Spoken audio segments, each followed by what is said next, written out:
For every awful coach an NFL team hires, the fans get to say, well, at least he was better than that guy. Today, we're going to find out who that guy is for all 32 teams. And though some of us have moved past the trauma of an awful head coach, it's time to point and laugh at the teams who we can't believe actually hired that guy. Every NFL team's worst head coach is coming up right after this. Before we get started, these aren't in any particular order, except I did save the most awful of the awful for the end. So I guess there is kind of a game plan here, unlike for these coaches. Let's get into it.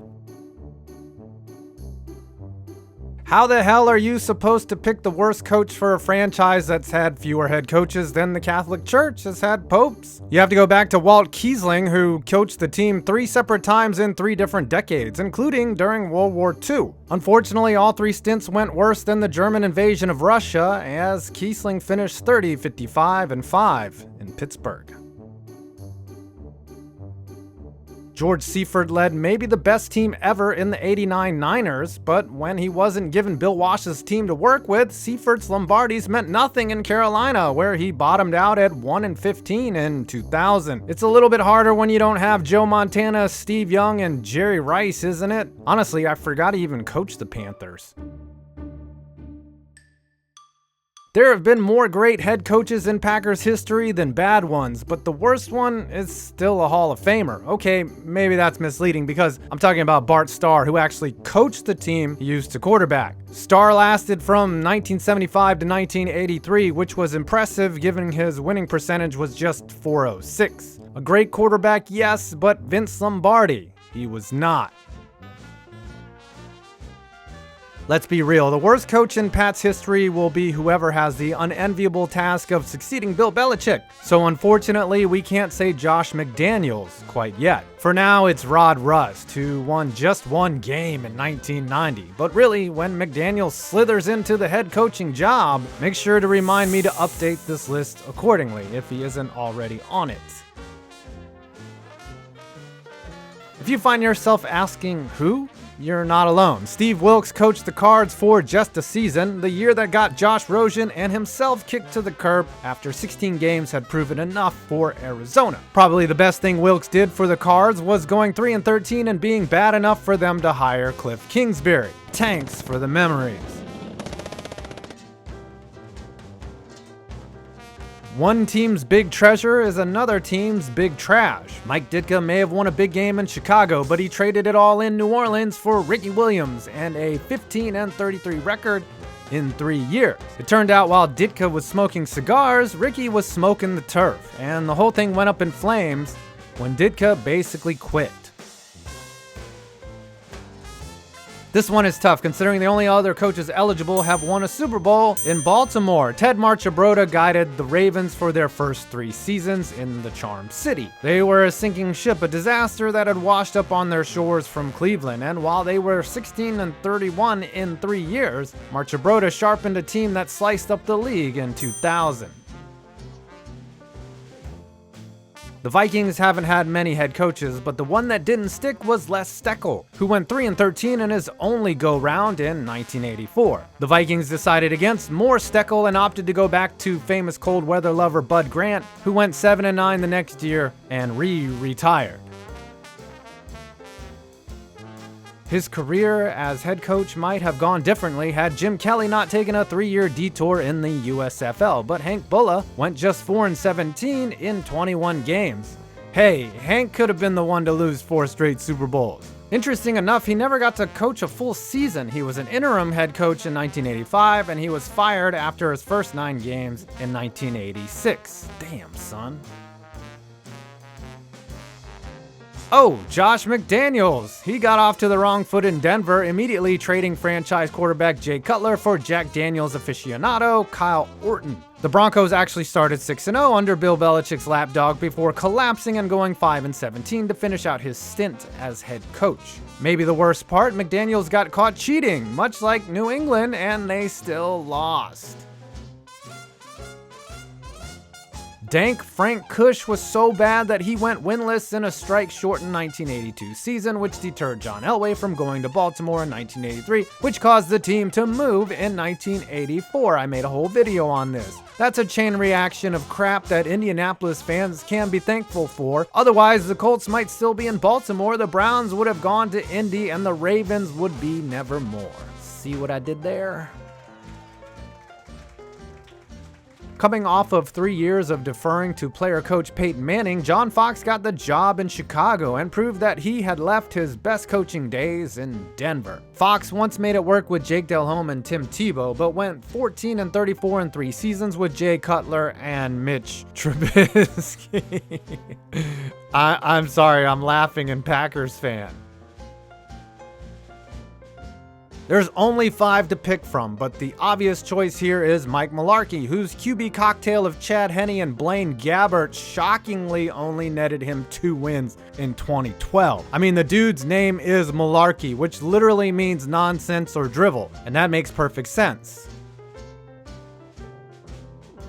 Immediately after a Super Bowl regime led by charismatic Hank Stram, the Chiefs turned to Paul Wiggin in 1975 and found out what it meant to be second-class citizens. Wiggin went 11-34 in 3 seasons, which had Chiefs fans, wait for it, Wiggin out. Okay. All right. Yep.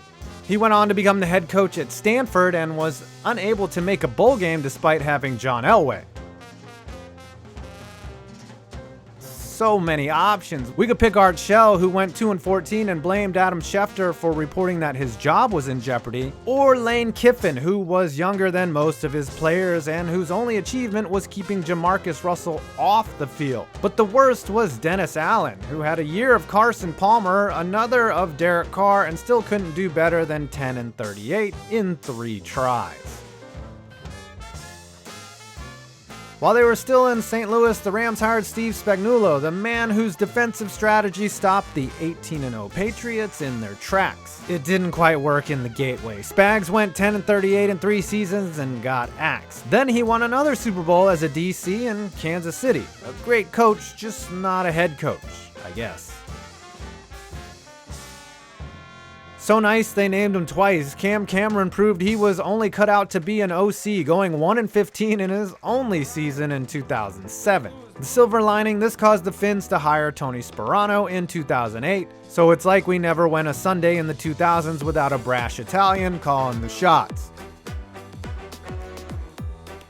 If you think the Bengals are bad now, try looking at some of the teams they fielded in the 90s. The most egregious were the ones led by Dave Shula, son of legendary coach Don Shula. And the apple didn't fall from the tree at all, or something like that. Shula coached the Bengals for 4 seasons, going 19-52 in the process. That's only 328 fewer wins than his dad.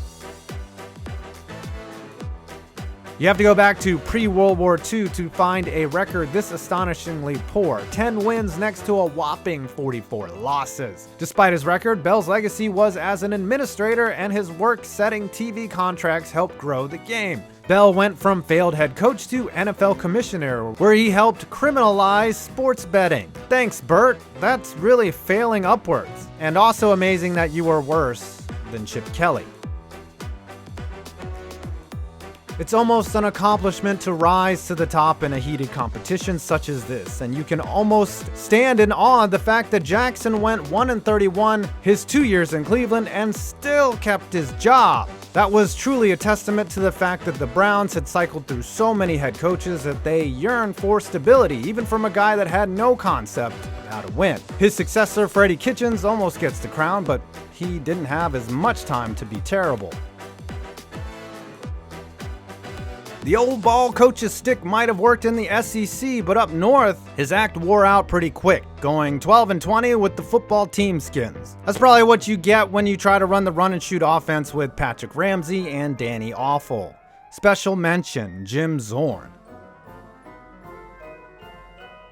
After being punched by Buddy Ryan on his way out of Houston, Kevin Gilbride smacked the Chargers with 22 games of hot garbage, going 6-16 in a little over 2 years. The worst crime of all, not pulling a Buddy Ryan on GM Bobby Beathard for drafting Ryan Leaf. Tom Flores may have just one baby with the Raiders and absolutely should be in the Hall of Fame, but up north in Seattle, the two-time Super Bowl champ went just 14-34 in 3 seasons from 1992 to 1994. Maybe the reason grunge took off was because they were all depressed about their football team. It's actually the weather. Ken Whisenhunt improbably led the Arizona Cardinals to their only Super Bowl appearance in team history. But when he jumped to Tennessee, the Wiz went 2-14 in his first season, and starting his sophomore campaign, 1-6 before getting burned in favor of Mike Mularkey. And just to reinforce what malarkey means. Malarkey. Malarkey's slang for bullshit, isn't it? Yes, sir.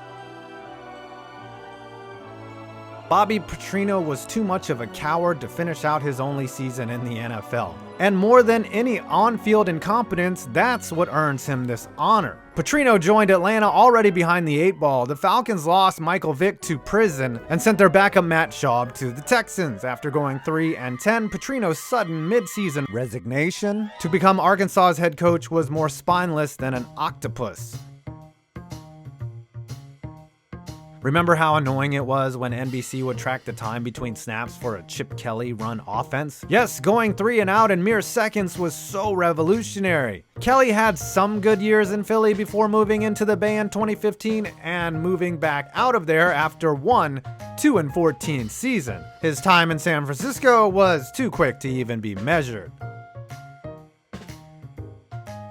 Hidden in between the Jimmy Johnson, Barry Switzer glory years and the Bill Parcells autocratic regime, Dave Campo led a subpar Dallas squad for 3 years. And you really have to admire his consistency. 5-11 in 2000, 5-11 in 2001, and 5-11 in 2002. Campo got dealt a bad hand with quarterbacks like Quincy Carter, Chad Hutchinson, and Ryan Leaf, but he looked more lost on the sidelines than Nate Robinson in a boxing ring. Ray Hanley took a team coming off a Super Bowl victory in 1990 and turned them into giant losers. His first decision? Benching Phil Simms for Jeff Hostetler. And despite having Lawrence Taylor, Pepper Johnson, and Leonard Marshall, the best he could do was 8-8. Simms retired, the G-Men went 6-10, Hanley was fired and then disappeared into the desert, literally. Is it cheating to say Bill Belichick? Okay, let's go with the obvious one. Adam Gase wishes he could be as bad as Rich Kotite, who amassed just 4 wins in 2 seasons in New York in the mid-90s. He somehow made New Yorkers hate Frank Reich, which was previously thought to be impossible. Be wary though, Gase is coming for your crown, Rich.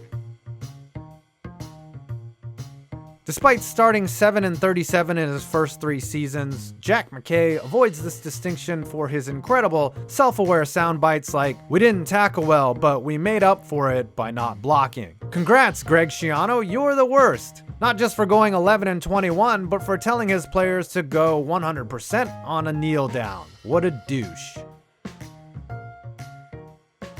It's simple, you go 0-16, you end up on this list. The fact that Rod Marinelli couldn't win a single game in 2008 with a team that had Calvin Johnson and Cliff Averill on either side of the ball is gross negligence, and proof that Marinelli's play calling was as good as you would expect from a defensive coordinator. Like Mercury Morris, Marinelli probably uncorked a bottle of Cooks when Hugh Jackson and the Browns went 0-16 in 2017. And now, for the worst head coach of all the coaches. Come on, I had to. O'Brien actually has the best record in Texans history at 52-48, but he was also given the best talent while Gary Kubiak and Dom Capers were saddled with an expansion roster getting its footing. O'Brien took his superior talent, squandered it, and ran it out of town, all while trying to justify his moves behind an alleged burner account. Good old Bob, thanks for letting us know despite a decent record, you can't quantify how trash a job was that you did. Yep, you're that guy. Tree, take it away. Bill O'Brien is a hack. But there's one thing we should have known from the start. Bill O'Brien is a hack. This wouldn't be a problem, but remember, Bill O'Brien is a hack. And you want to know why? Because Bill O'Brien is a hack. Would have been nice to solve the issues in the secondary, but that won't happen. Why? Because Bill O'Brien is a hack. There was only one explanation for this, and you know what it is. Bill O'Brien is a hack. I've said it before and I'll say it again. Bill O'Brien is a hack. Well, I hope you enjoyed this video. Please do not forget to like, comment, and subscribe. I'm 5 Points Vids, and you made it to my next video.